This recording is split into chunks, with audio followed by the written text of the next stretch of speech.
नमस्कार, जय हिंद दोस्तों। आप देख रहे हैं मास्टर वीडियो ऑफिशियल। और लेवल 4 का जो एग्ज़ाम हुआ था CBT 2 का, उसमें जो भी पजल था यानी सिटिंग अरेंजमेंट और पजल, ओवरऑल कुल 10 प्रश्न थे, उसको इस वीडियो में कवर करेंगे। इससे पहले हम लेवल 6 का कंप्लीट किए हुए थे और ऐसा नहीं था कि लेवल 6 से लेवल 4 का आसान था, जो आप ऐसा अनुमान कर सकते हो कि लेवल 2, 3 और 5 में आसान होगा। ऐसा बिल्कुल नहीं है। तो पजल को ज़रूर सही से एक बार बना के ज़रूर जाइएगा। तो जो भी पजल इसमें है, तो पजल को आप यहाँ पे अंडर एस्टिमेट नहीं कर सकते। प्रश्न है पहला अपना यहाँ पे, 6 मित्र है, वृत्ताकार व्यवस्था में केंद्र की ओर मुख करके बैठा है। एक वृत्त बनाइए, ओके, 6 लोग को यहाँ पे बैठा दीजिए, ठीक है। यहाँ दिया गया वीणा और साध्वी पूजा के ठीक बगल में बैठी है। वीणा और साध्वी पूजा के ठीक बगल में है, यानी दो कंडीशन हो सकता है, इधर भी हो सकता है। अनिल और गुना गिरी के ठीक बगल में बैठी है, मतलब गिरी जो है, गिरी, अनिल, गुना, ये कॉमा होगा, अनिल और गुना गिरी के बीच में, यानी गिरी बीच में है, एक तरफ अनिल और एक तरफ गुना, ऐसा बैठा हुआ है। या ऐसा भी हो सकता है, इस साइड अनिल हो और इस साइड गिरी हो। अनिल बीना के बाईं ओर ठीक बगल में बैठा है। जब ये लाइन दो ना, तब इमेज पे रखना है आपको। अनिल जो है, अनिल वीणा के बाईं ओर है, वीणा यहाँ हो गया। तो अब देखिए ये लाइन हमारा आ गया VPS। अब A यहाँ पे है तो गिरी को यहाँ रखिए और G यहाँ हो गया सेट। अब प्रश्न पूछा जा रहा है कि वीणा के दाईं ओर, वीणा के दाईं ओर कौन बैठा है? P, Pooja, option number A। चलिए नेक्स्ट प्रश्न है, 8 व्यक्ति है, सीधी पंक्ति में बैठा हुआ है और सभी का मुख उत्तर की ओर, उत्तर मतलब ऊपर की तरफ, दायां इधर हो जाएगा और लेफ्ट इधर हो जाएगा, बायां। लिखा है M पंक्ति में किसी एक सिरे से दूसरे स्थान पे है। एग्जैक्ट नहीं है कि इस साइड से कि इस साइड से। तो दो इमेज बनाएंगे, 1 2 3 4 5 6 7 8 लोग हैं। 2 3 4 5 6 7 8 लोग हैं। दूसरे स्थान पे M है, एक में इधर से डालते हैं, एक में इधर से, ठीक ना। अब लिखा है M और N के बीच 2 व्यक्ति है। 2 व्यक्ति तो यहाँ पे N हो जाएगा और इसमें यहाँ पे N हो जाएगा। P जो है N के दाईं ओर दूसरे स्थान पे है, N के दाईं ओर दूसरे स्थान पे P है। यहाँ तक सही है। P के दाईं ओर जितने व्यक्ति बैठे हैं उतने ही S के बाईं ओर, P के दाईं ओर कितना व्यक्ति बैठा है? एक आदमी।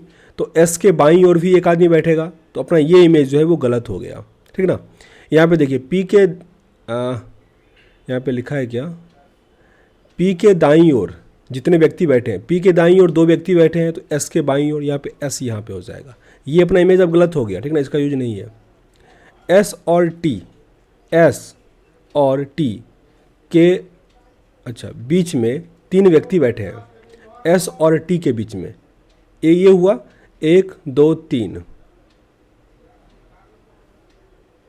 3 लोग नहीं बैठा, यहाँ पे लिखा है S और T के बीच में 3 से अधिक लोग बैठे हैं। तो S यहाँ पे है तो T यहाँ हम नहीं दे सकते क्योंकि एक आदमी हो जाएगा, यहाँ भी नहीं दे सकते, एक आदमी हो जाएगा, तो हम यहाँ देंगे T को। अब लिखा है V जो है X के दाईं ओर ठीक बगल में है। दोनों एक ही जगह होगा, V और X। V X के दाईं ओर, यानी V इधर है, X इधर है, एक ही साथ। तो यहाँ पे X होगा, यहाँ पे V होगा। क्लियर है? क्योंकि यहाँ तो नहीं आएगा ना, एक ही जगह बचा हुआ है। पूछा गया Y के बाईं ओर तीसरे स्थान पे कौन है? Y के, यहाँ पे हो गया Y के बाईं ओर तीसरे, पहला दूसरा तीसरा, V, ऑप्शन नंबर 2। आगे क्वेश्चन देखिए, तीसरा नंबर हुआ अपना, 10 व्यक्ति है, पंक्ति 1 में ABCD दिया गया है और पंक्ति जो 2 है उसमें V से स्टार्ट है, ठीक ना। ये उत्तर की तरफ देख रहा है, 1 नंबर वाला जो है ऊपर देख रहा है उत्तर की तरफ, और 2 नंबर वाला नीचे, यानी नीचे जो देखेगा उसका राइट इधर हो जाएगा और नीचे वाले का राइट इधर होगा। इसको थोड़ा ध्यान में रखना है। लिखा है A पंक्ति के दाएं सिरे से दूसरे स्थान पे है। A जो है ऊपर की तरफ देख रहा है, ठीक ना, तो दायां सिरा इधर होगा, राइट, दाएं सिरे से दूसरे नंबर पे है A, यानी एक इधर है, ये हो गया 3 4 5, 5 लोग बैठा हुआ है। ऐसे यहाँ भी बैठा देते हैं क्योंकि ये फिक्स है ना, दूसरे सिरे पे है। W का मुख A के ठीक बगल में बैठे व्यक्ति की ओर है। अब देखिए W जो है वो यहाँ भी हो सकता है और यहाँ भी हो सकता है, या तो दूसरा इमेज बना ले या वैसे छोटा सा लिखते हैं, ठीक ना, दोनों काम कर सकते हैं। अब लिखा X जो है W के दाईं ओर तीसरे स्थान पे बैठा है। अब देखिए W अगर हम यहाँ देंगे तो X तीसरे स्थान पे, पहला दूसरा तीसरा तो होगा नहीं, इसीलिए W अपना यही होगा। और x पहला दूसरा तीसरा, यहाँ पे हो जाएगा x, क्योंकि w के दाएं इस वाले में राइट इधर होगा, इसमें राइट इधर होगा। अब आगे लिखा है x की ओर मुख करके बैठा व्यक्ति b के दाईं ओर ठीक बगल में है। x के मुख की ओर बैठा व्यक्ति जो है b के दाईं ओर है, तो b यहाँ पे होगा तभी तो इसके दाईं ओर ये होगा। b और c के बीच केवल एक व्यक्ति बैठा है, b और c के बीच c यहाँ हो जाएगा तभी एक व्यक्ति बैठा है। v y के दाईं ओर ठीक बगल में बैठा है, v जो है इस साइड वाला लाइन तो y इधर होगा, तो 2 सीट यहाँ पे खाली है एक ही साथ, दायां इधर हो जाएगा, इसलिए मैं इसे लिखे हैं। d जो है पंक्ति में किसी भी सिरे पर नहीं है, तो d यहाँ पे हो जाएगा, क्योंकि यहाँ पे तो होगा नहीं, सिरा पे हो जाएगा तब, तो हमारा अरेंज हो गया। एक सीट यहाँ खाली, एक सीट यहाँ खाली है। इनमें से कौन z के ठीक सामने बैठा है, तो z यहाँ पे है, z के सामने कौन बैठा है, b, ऑप्शन नंबर 2। अभी कितना फटाफट बन रहा है, एग्जाम में भी ऐसे ही बन जाए, मतलब मैं ऐसा नहीं कि मैं फिर इसको बनाया हुआ हूँ, ऐसा कुछ नहीं है, बस बना रहा हूँ, मतलब डायरेक्ट पहली बार ही बना रहा हूँ। ऐसे एग्जाम में बन जाए तो मज़ा आ जाएगा ना। देखिए 6 व्यक्ति है, सी से लेकर एम तक दिया गया है, प्रत्येक की लंबाई अलग अलग है। ई जो है केवल एल से छोटा है, ई केवल एल से छोटा है, मतलब इससे और सब छोटा ही है, ठीक ना, बड़ा कोई नहीं होगा। केवल एक व्यक्ति सी से छोटा है, यानी सी से केवल एक ही व्यक्ति छोटा है। कुल 6 व्यक्ति है, तो 1 2 और ये हो गया, मतलब यहाँ पे बीच में 2 व्यक्ति बैठेगा।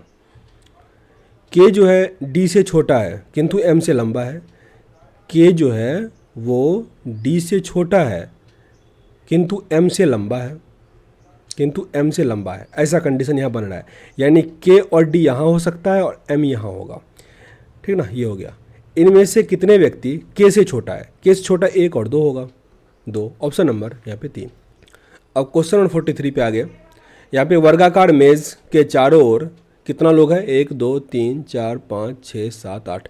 कभी भी काउंट कर लीजिएगा, क्योंकि क्या होता है ना, कभी कभी 7 दे देगा, 5 दे देगा तो गलती हो जाता है, ठीक ना, इसलिए काउंट जरूर कीजिएगा। 8 लोग हैं, मेज के केंद्र की ओर मुख करके बैठे हैं। इसमें से 4 जो है कोने पे है और 4 भुजा के मध्य है, यानी एक हम आयत बना लिए हैं, 1 2 3 4 1 2 3 4 ऐसा बैठा हुआ है। डी मेज के किसी एक कोने पे बैठा है, ये देखिए आसान है, पहले ही दे दिया है। ये जो फर्स्ट शिफ्ट या सेकंड शिफ्ट का था ना, उसमें एग्जैक्ट लोकेशन नहीं दिया था, स्टार्टिंग में बीच में कहीं दिया हुआ था। तो डी जब मेज के कोने पे, तो डी आप यहाँ बैठा दीजिए कोने पे। डी और सी के बीच केवल एक व्यक्ति बैठा है, यानी डी और सी यहाँ कर देते हैं। अब एक इमेज यहाँ पे और बन जा रहा है, ऐसे कि डी यहाँ पे है तो सी यहाँ भी हो सकता है, ठीक है। सी और बी के बीच में केवल 3 व्यक्ति, जब 3 व्यक्ति तो आमने सामने हो जाता है, बी यहाँ पे हो जाएगा, बी यहाँ पे हो गया। एम बी के दाईं ओर दूसरे स्थान पे है, एम बी के दाईं ओर दूसरे स्थान, पहला दूसरा, तो ये इमेज गलत हो गया हमारा, बी के दाईं ओर दूसरे स्थान पे एम है, ये इमेज गलत, ठीक ना, ये इमेज सही हो गया। के जो है एम के बाईं ओर ठीक बगल में बैठा है, के एम के बाईं ओर बगल में बैठा हुआ है। ए बी के ठीक बगल में नहीं बैठा, ए बी के बगल में, यानी ए जो है ना यहाँ पे नहीं होगा, यहाँ हो सकता है, यहाँ हो सकता है। ए और एल के बीच में केवल 3 व्यक्ति बैठे हैं, तो ए यहाँ पे आप डालो, एल यहाँ पे डालो, तभी तो 3 व्यक्ति बैठ पाएगा। अब यहाँ दिया गया है जे के दाईं ओर, तो जे अपना यहाँ हो गया है। जे के दाईं ओर ठीक बगल में कौन बैठा है, डी। जे के दाईं ओर कौन बैठा है, डी। कितना जल्दी बन गया फास्ट में, ये हार्ड क्वेश्चन था, लेकिन रीजनिंग में यही होता है, एक बार में अगर सही दिमाग लग गया ना तो आप हीरो हो, नहीं तो फिर बताइए क्या हो। आगे देखिए यहाँ पे लिया है पुनीत, कमर, ये सब है, 1 2 3 4 5 6 लोग हैं, ठीक है ना। कमर 6 मंजिल है, फिक्स है तब तो। कमर उस मंजिल के ठीक नीचे वाली मंजिल पर रहता है जिस पर उमेश रहता है, यानी उमेश भाई साहब जिस पे रहते हैं उससे ठीक नीचे वाली मंजिल पे कमर रहता है, ठीक। शीतल उस मंजिल के ठीक नीचे वाली मंजिल पर रहता है जिस पर कमर रहता है। कमर से ठीक नीचे कौन है, शीतल है, शीतल है। एग्जाम में उमेश कमर ऐसे लिखिएगा, ठीक ना, टाइम बचता है थोड़ा। ताबिर उन मंजिलों के नीचे रहता है, ताबिर उन मंजिलों के नीचे कि किसी एक मंजिल पर रहता है जिस पर कमर और शीतल रहते हैं, मतलब कमर और शीतल से नीचे ताबिर रहता है, लेकिन कोई फिक्स नहीं है, डायरेक्ट नीचे कोई फिक्स नहीं है, ठीक ना। लेकिन वह उस मंजिल के ऊपर कि किसी भी एक मंजिल पर रहता है, रिपीट करते हैं इसको। ताबिर उन मंजिलों के नीचे कि किसी एक मंजिल पर रहता है जिस पर कमर और शीतल रहता है, लेकिन वह उस मंजिल के ऊपर कि किसी एक मंजिल पर रहता है, पता नहीं, जिस पर पुनीत रहता, अच्छा पुनीत के ऊपर रहता है, ये फिक्स है, पुनीत के ऊपर रहता है। तवीर उस मंजिल के ठीक नीचे वाली मंजिल पे रहता है जिस पे रोहित रहता है, यानी बीच में रोहित आ गया भाई साहब, रोहित आ गया। तो अपना 6 कंप्लीट हो गया। यहाँ पे 3 3 6 था, यानी कंप्लीट हो गया। अब जिस पर रोहित रहता है, रोहित उस मंजिल के ठीक नीचे वाली मंजिल पर रहता है जिस पर शीतल रहता है, तो यहाँ पे सही है, शीतल के नीचे रोहित है। सबसे ऊपर वाली पे कौन रहेगा, तो उमेश भाई साहब रहेंगे, ऑप्शन नंबर 4। चलो ये क्वेश्चन, अब देखो घर में बैठ के तो हम भी बना ही दिए। कुछ लोग बैठ के बाहर से बोल रहे हैं कि एग्जाम का क्वेश्चन हल्का था, ये था वो था। भाई घर में बैठ के बात बनाना अलग होता है। यहाँ पे देखिए 6 व्यक्ति है, वृत्ताकार मेज के परिता केंद्र की ओर मुख करके बैठा हुआ है। 6 व्यक्ति है, आराम से वृत्त बनाइए बड़ा सा। 6 व्यक्ति को बैठा दीजिए। सी जो है डी के बाईं और दूसरे स्थान पे है, सी जो है डी के बाईं और दूसरे स्थान पे है। ए डी के ठीक बगल में बैठा हुआ है, ए डी के, या तो ए यहाँ हो सकता है या ए यहाँ हो सकता है, फिक्स नहीं है। एफ ए के बाईं ओर तीसरे स्थान पे है, एफ ए के बाईं ओर तीसरे स्थान पे है। बी जो है ई के बाईं ओर दूसरे स्थान पे है। एक इमेज और बनाना ही पड़ जाएगा क्योंकि एक इसमें यहाँ डाल लेते हैं ए, और एक छोटा सा यहाँ बनाते 6 इमेज बनने वाला, 1 2 6। सी डी इसमें ए यहाँ बैठा लेते हैं, ठीक ना। अब देखिए एफ के इधर 2 के बाद ये है ए, और यहाँ पे भी क्या हो जाएगा 2 के बाद, तो ये इमेज पहले ही गलत हो गया, ठीक ना, क्योंकि यहाँ पे तो 2 के बाद तो कुछ है नहीं ना, मतलब सी है ना, तो जगह खाली नहीं है, तो ये गलत हो गया। अब यहाँ पे बी ई के बाईं और दूसरे स्थान पे है, तो यहाँ और यहाँ हो सकता है बी, ठीक। प्रश्न दिया गया है सी के दाईं और बगल में कौन बैठा है, तो ए, ऑप्शन नंबर 1। आगे आसान प्रश्न 112। 5 अलग अलग लंबाई के बच्चे हैं, समूह में के सबसे लंबा है, के को आप सबसे लंबा कर दो, जबकि एल सबसे छोटा है, ये भी एल छोटा है। ओ उस ग्रुप में दूसरा सबसे छोटा है, यानी ओ जो है यहाँ पे दूसरे नंबर पे छोटा है। एम एन से लंबा है, एम एन से लंबा है, तो कितना बच्चा हो गया, 5 तो हो गया, 1 2 3 4 5, हाँ। उसमें से तीसरा सबसे लंबा बचा, पहला दूसरा तीसरा एन। देखिए सबसे छोटा तीसरा पूछे तो 1 2 3 इधर से काउंट कीजिएगा, लंबा में पूछे इधर से काउंट कीजिएगा, क्योंकि ये भी बहुत लोगों को मतलब कन्फ्यूजन रहता है, थोड़ा समझ में तो आता ही है पर एग्जाम में कन्फ्यूजन हो जाता है। आई थिंक सारा क्वेश्चन हो गया, या देखते हैं। हो गया सारा क्वेश्चन। फिर भी अगर कहीं कुछ लगे मतलब कोई और टॉपिक तो बताइएगा, वो कंप्लीट कर लेंगे। हालांकि एक डिवीज़न वाला हमको मन कर रहा है कंप्लीट कर दे, क्योंकि उसमें भी बहुत लोगों का गलती होता है, मेरा खुद भी हुआ था, तो वो भी करेंगे। यहाँ इस वीडियो को एंड करते हैं। वीडियो कैसा लगा कमेंट बॉक्स में ज़रूर बताइएगा। मिलते हैं नेक्स्ट वीडियो में, तब तक के लिए जय हिंद।